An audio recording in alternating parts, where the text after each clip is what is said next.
Really? I think he might be someone's pet. No, Bernadette, don't be a hero. Oh, he's a sweetie.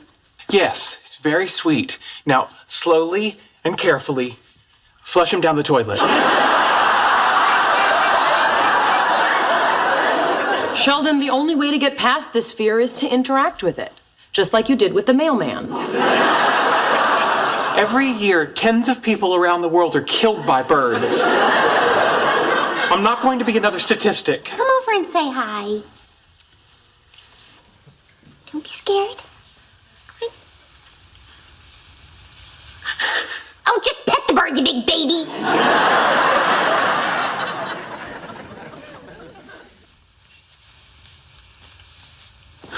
I did it.